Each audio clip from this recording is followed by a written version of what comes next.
بسم الله الرحمن الرحيم. الله لا إله إلا هو الحي القيوم لا تأخذه سنة ولا نوم له ما في السماوات وما في الأرض ما ذا الذي يشفع عنده إلا بإذنه يعلم ما بين أيديهم وما خلفهم ولا يحيطون بشيء من علمه إلا بما شاء وسع كرسيه السماوات والأرض ولا يؤوده حفظهما وهو العلي العظيم.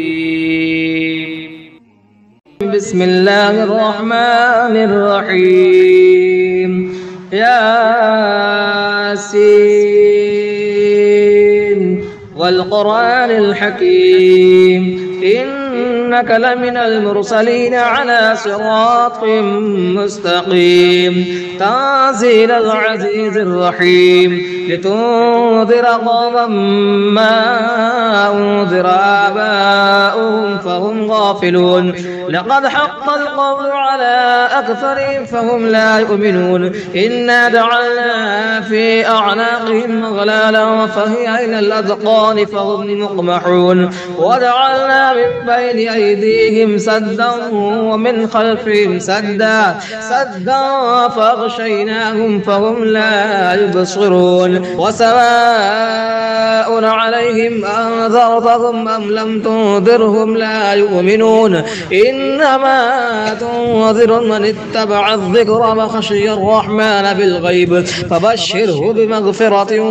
وأجر كريم. إنا نحن نحيي الموتى ونكتب ما قدموا وآثارهم وكل شيء أحصيناه في إمام مبين. واضرب لهم مثلا أصحاب القرية إذ جاءها المرسلون إذ أرسلنا إليهم اثنين فكذبوهما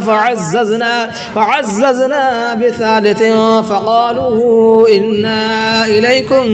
مرسلون قالوا ما أنتم إلا بشر مثلنا وما أنزل الرحمن من شيء إن أنتم إلا تكذبون. قالوا ربنا يعلم إنا إليكم لمرسلون وما علينا إلا البلاغ المبين. قالوا إنا تطيرنا بكم لئن لم تنتهوا لنرجمنكم وليمسنكم منا عذاب أليم. قالوا طائركم معكم أئن ذكرتم بل أنتم قوم مسرفون. وجاء من أقصى المدينة رجل يسعى قال يا قوم اتبعوا المرسلين اتبعوا من لا يسألكم أجرا وهم مهتدون.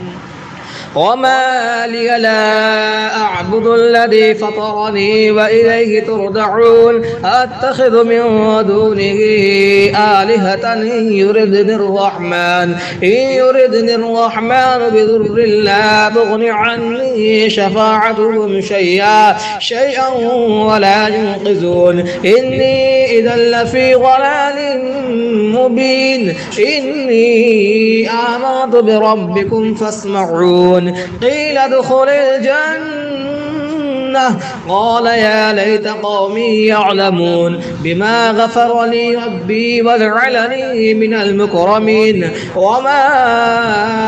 أنزلنا على قومه من بعده من دود من السماء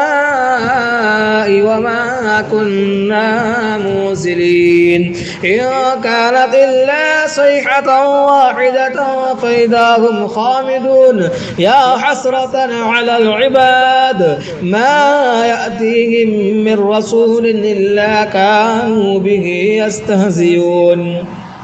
ألم يروا كم أهلكنا قبلهم من القرون أنهم إليهم لا يرجعون وإن كل لما جميع لدينا محضرون وآية لهم الأرض الميتة أحييناها وأخرجنا منها حبا فمنه يأكلون وجعلنا فيها جنات من نخيل وأعناب وفجرنا فيها من العيون ليأكلوا من ثمره وما عملته أيديهم أفلا يشكرون سبحان الذي خلق الأزواج كلها مما تنبت الأرض ومن أنفسهم ومما لا يعلمون وآية لهم الليل نسلخ منه النهار فإذا هم مظلمون والشمس تجري لمستقر لها ذلك تقدير العزيز العليم والقمر قدرناه منازل حتى عاد كالعرجون القديم لا الشمس ينبغي لها أن تدرك القمر ولا الليل سابق النهار وكل في فلك يسبحون وآية لهم أنا حملنا ذريتهم في الفلك المشحون وخلقنا لهم من مثله ما يركبون وإن نشأ نغرقهم فلا صريخ لهم ولا هم ينقذون إلا رحمة منا ومتاعا إلى حين وإذا قيل لهم اتقوا ما بين أيديكم وما خلفكم لعلكم ترحمون وما تأتيهم من آية من آيات ربهم إلا كانوا عنها معرضين وإذا قيل لهم أنفقوا مما رزقكم الله قال الذين كفروا للذين آمنوا ونطعم من لو يشاء الله أطعمه إن أنتم إلا في ضلال مبين ويقولون متى هذا الوعد إن كنتم صادقين ما ينظرون إلا صيحة واحدة تأخذهم وهم يخصمون فلا يستطيعون توصية ولا إلى أهلهم يرجعون ونفخ في الصور فإذا هم من الأجداث إلى ربهم ينسلون قالوا يا ويلنا من بعثنا من مرقدنا هذا ما وعد الرحمن وصدق المرسلون إن كانت إلا صيحة واحدة فإذا هم جميع لدينا محضرون فاليوم لا تظلم نفس شيئا ولا تجزون إلا ما كنتم تعملون إن أصحاب الجنة اليوم في شغل فاكهون هم وأزواجهم في ظلال على الأرائك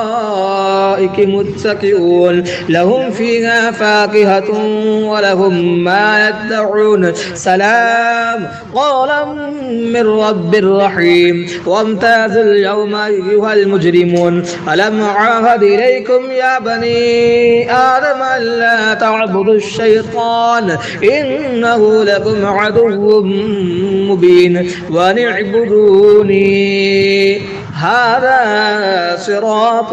مستقيم ولقد ضل منكم جبلا كثيرا أفلم تكونوا تعقلون هذه جهنم التي كنتم توعدون اصلوها اليوم بما كنتم تكفرون اليوم نختم على أفواههم وتكلمنا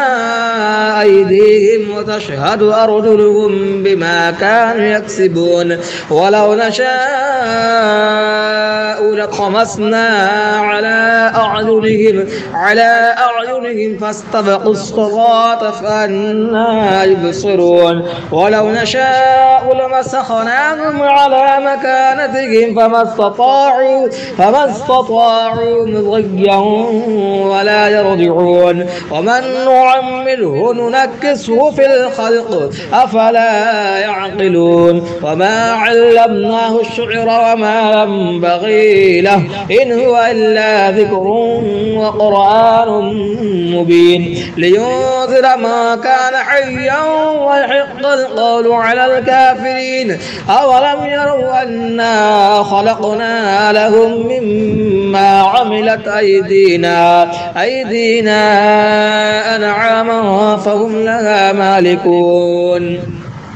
وظللناها لهم فمنها ركوبهم ومنها يأكلون ولهم فيها منافع ومشارب أفلا يشكرون واتخذوا من دون الله آلهة لعلهم ينصرون لا يستطيعون نصرهم وهم لهم جند محضرون فلا يحزنك قولهم إنا نعلم ما يسرون وما يعلنون أولم ير الإنسان أنا خلقناه من نطفة فإذا هو خصيم مبين وضرب لنا مثلا ونسي خلقه قال من يحيي العظام وهي رميم قل يحييها الذي أنشأها أول مرة وهو بكل خلق عليم الذي جعل لكم من الشجر الأخضر نارا فإذا أنتم منه توقدون أوليس الذي خلق السماوات والأرض بقادر على أن يخلق مثلهم بلى وهو الخلاق العليم إنما أمره إذا أراد شيئا أن يقول له كن فيكون فسبحان الذي بيده ملكوت كل شيء وإليه ترجعون بسم الله الرحمن الرحيم الرحمن علم القرآن خلق الإنسان علمه البيان الشمس والقمر بحسبان والنجم والشجر يسجدان والسماء رفعها ووضع الميزان ألا تطغوا في الميزان وأقيموا الوزن بالقسط ولا تخسروا الميزان والأرض وضعها للأنام فيها فاكهة والنخل ذات الأكمام والحب ذو العصف والريحان فبأي آلاء ربكما تكذبان خلق الإنسان من صلصال كالفخار وخلق الجان من مارج من نار فبأي آلاء ربكما تكذبان رب المشرقين ورب المغربين فبأي آلاء ربكما تكذبان مرج البحرين يلتقيان بينهما برزخ لا يبغيان فبأي آلاء ربكما تكذبان يخرج منهما اللؤلؤ والمرجان فبأي آلاء ربكما تكذبان وله الجوار المنشآت في البحر كالأعلام فبأي آلاء ربكما تكذبان كل من عليها فان ويبقى وجه ربك ذو الجلال والإكرام فبأي آلاء ربكما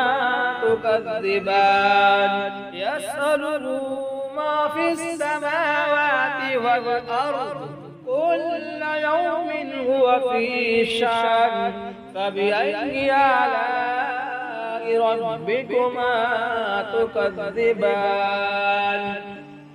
سنفرغ لكم أيها الثقلان فبأي آلاء ربكما تكذبان يا معشر الجن والإنس إن استطعتم أن تنفذوا من أقطار السماوات والأرض فانفذوا لا تنفذون إلا بسلطان فبأي آلاء ربكما تكذبان يرسل عليكما شواظ من نار ونحاس فلا تنتصران فبأي آلاء ربكما تكذبان فإذا انشقت السماء فكانت وردة كالدهان فبأي آلاء ربكما تكذبان فيومئذ لا يسأل عن ذنبه إنس ولا جان فبأي آلاء ربكما تكذبان يعرف المجرمون بسيماهم فيؤخذ بالنواسي والأقدام فبأي آلاء ربكما تكذبان هذه جهنم التي يكذب بها المجرمون يطوفون بينها وبين حميم آن فبأي آلاء ربكما تكذبان ولمن خاف مقام ربه جنتان فبأي آلاء ربكما تكذبان ذواتا أفنان فبأي آلاء ربكما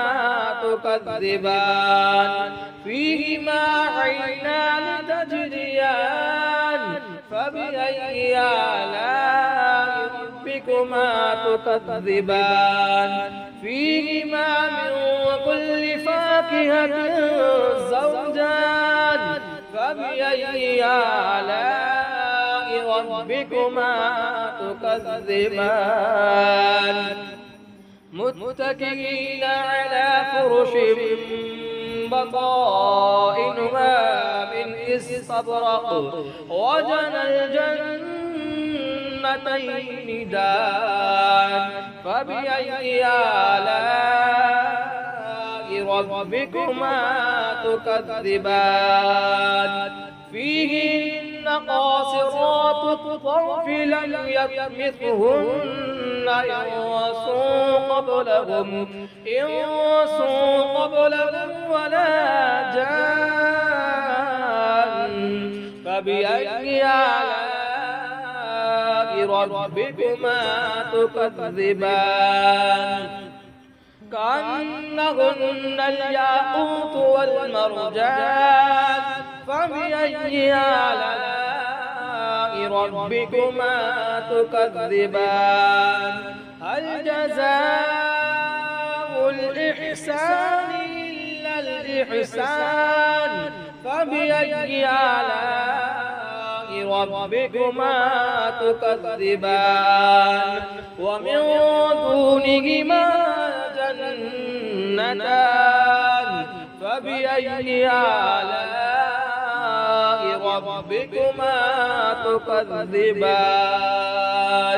مدهامتان فبأي آلاء ربكما تكذبان فيهما عينان نضاختان فبأي آلاء ربكما تكذبان فيهما فاكهة ونخل ورمان فبأي آلاء ربكما تكذبان فيهن خيرات حسان فبأي آلاء ربكما تكذبان حور مقصورات في الخيام فبأي آلاء ربكما تكذبان لم يطمثهن إنس قبلهم ولا جان فبأي آلاء ربكما تكذبان متكئين على رفرف خضر وعبقري حسان فبأي آلاء ربكما تكذبان تبارك اسم ربك ذي الجلال والإكرام بسم الله الرحمن الرحيم تبارك الذي بيده الملك وهو على كل شيء قدير الذي خلق الموت والحياة ليبلوكم أيكم أحسن عملا وهو العزيز الغفور الذي خلق 7 سماوات طباقا ما ترى في خلق الرحمن من تفاوت فارجع البصر هل ترى من فطور ثم ارجع البصر كرتين ينقلب إليك البصر خاسئا وهو حسير ولقد زينا السماء الدنيا بمصابيح وجعلناها رجوما للشياطين وأعتدنا لهم عذاب السعير وللذين كفروا بربهم عذاب جهنم وبئس المصير إذا ألقوا فيها سمعوا لها شهيقا وهي تفور تكاد تميز من الغيظ كلما ألقي فيها فوج سألهم خزنتها ألم يأتكم نذير قالوا بلى قد جاءنا نذير فكذبنا وقلنا ما نزل الله من شيء إن أنتم إلا في ضلال كبير وقالوا لو كنا نسمع أو نعقل ما كنا في أو نعقل ما كنا في أصحاب السعير فاعترفوا بذنبهم فسحقا لأصحاب السعير إن الذين يخشون ربهم بالغيب لهم مغفرة وأجر كبير وأسروا قولكم وأجهروا به إنه عليم بذات الصدور ألا يعلم من خلق وهو اللطيف الخبير هو الذي جعل لكم الأرض ذلولا فامشوا في مناكبها وكلوا من رزقه وإليه النشور أأمنتم ما في السماء أن يخسف بكم الأرض فإذا هي تمور أم أمنتم ما في السماء أن يرسل عليكم حاصبا فستعلمون كيف نذير ولقد كذب الذين من قبلهم فكيف كان نكير أولم يروا إلى الطير فوقهم صافات ويقبضن ما يمسكهن إلا الرحمن إنه بكل شيء بصير أمن هذا الذي هو جند لكم ينصركم من دون الرحمن إن الكافرون إلا في غرور أمن هذا الذي يرزقكم إن أمسك رزقه بل لجوا في عتو ونفور أفمن يمشي مكبا على وجهه أهدى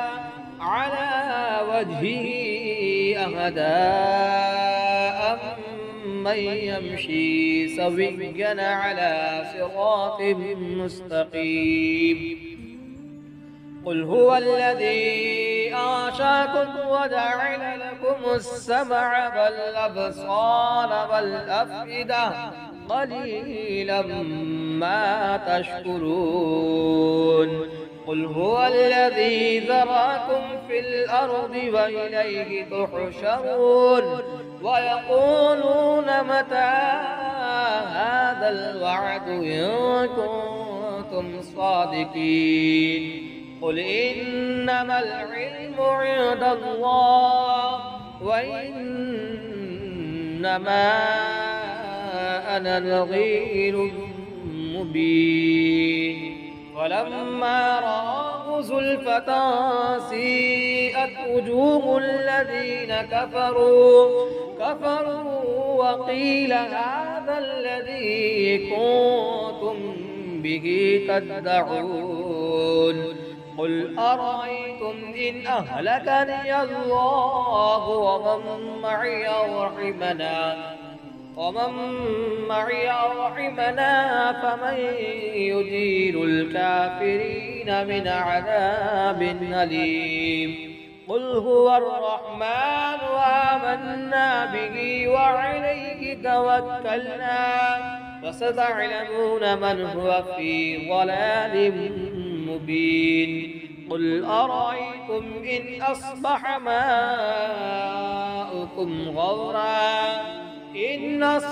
ماؤكم غورا فمن يأتيكم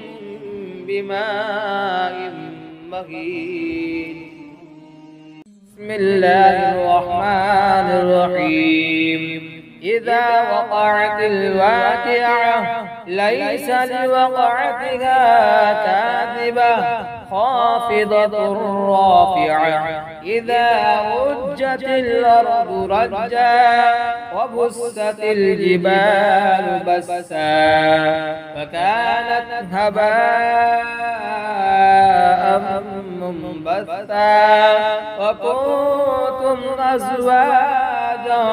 ثلاثة وأصحاب الميمنة ما أصحاب الميمنة وأصحاب المشأمة ما أصحاب المشأمة والسابقون السابقون أولئك المقربون في جنات النعيم ثلة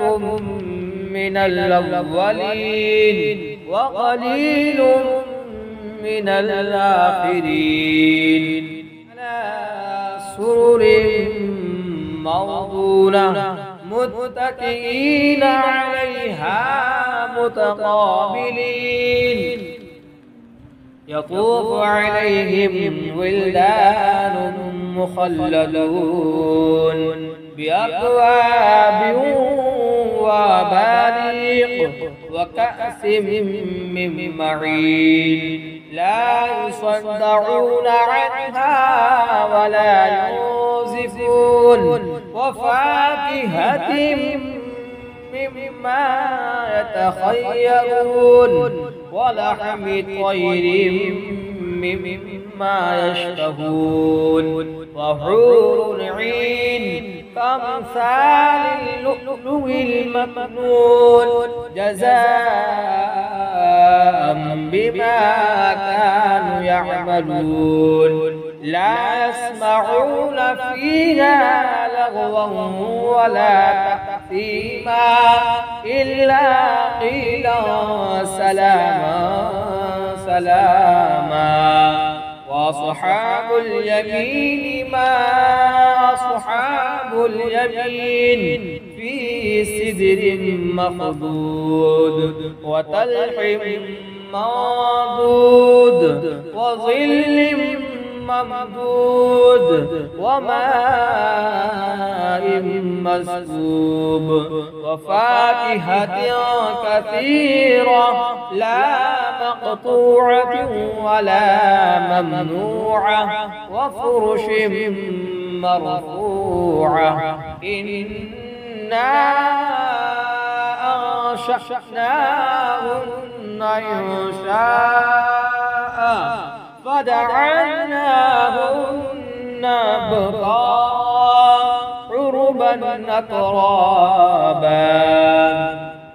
لأصحاب اليمين ثلة من الأولين وثلة من الآخرين وأصحاب الشمال ما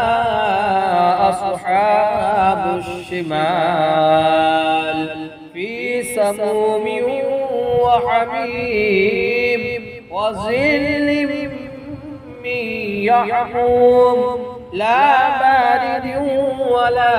كريم إنهم كانوا قبل ذلك مترفين وكانوا يصرون على الحنث العظيم وكانوا يقولون إذا متنا وكنا ترابا وعظاما أئنا لمبعوثون أو آباؤنا الأولون قل إن الأولين والآخرين لمجموعون إلى ميقات يوم معلوم ثم إنكم أيها الضالون المكذبون لآكلون من شجر من زقوم فمالئون منها البطون فشاربون عليه من الحميم فشاربون شرب الهيم هذا نزلهم يوم الدين نحن خلقناكم فلولا تصدقون أفرأيتم ما تمنون أأنتم تخلقونه أم نحن الخالقون نحن قدرنا بينكم الموت وما نحن بمسبوقين على أن نبدل أمثالكم وننشئكم فيما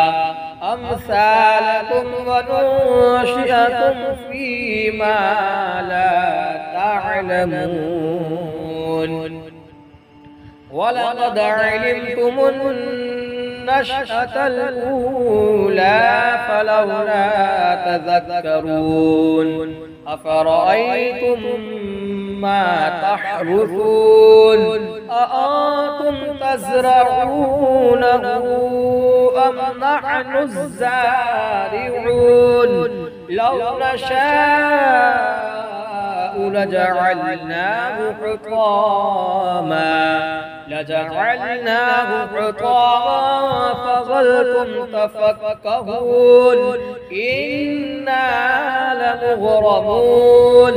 بل نحن محرومون أفرأيتم الماء الذي تشربون أأنتم أنزلتموه من المزن أم نحن المنزلون لو نشاء جعلناه أجاجا فلولا تشكرون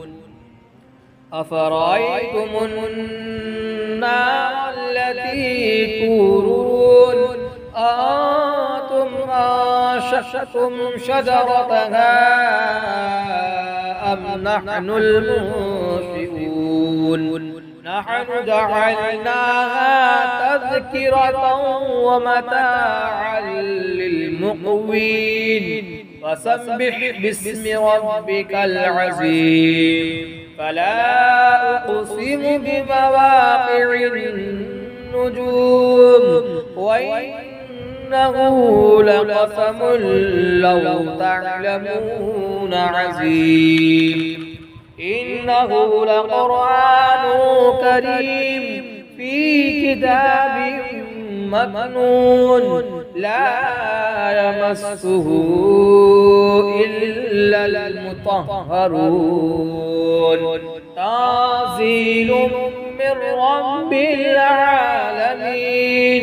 أفبهذا الحديث أنتم مدهنون وتجعلون رزقكم أنكم تكذبون فلولا إذا بلغت الحلقوم وأنتم حينئذ تنظرون ونحن أقرب إليه منكم ولكن لا تبصرون فلولا إن كنتم غير مدينين ترجعونها إن كنتم صادقين فأما إن كان من المقربين فروح وريحان وجنة نعيم وأما إن كان من أصحاب اليمين فسلام لك من أصحاب اليمين وأما إن كان من المكذبين الضالين فنزل من حميم وتصلية جحيم إن هذا لهو حق اليقين فسبح باسم ربك العظيم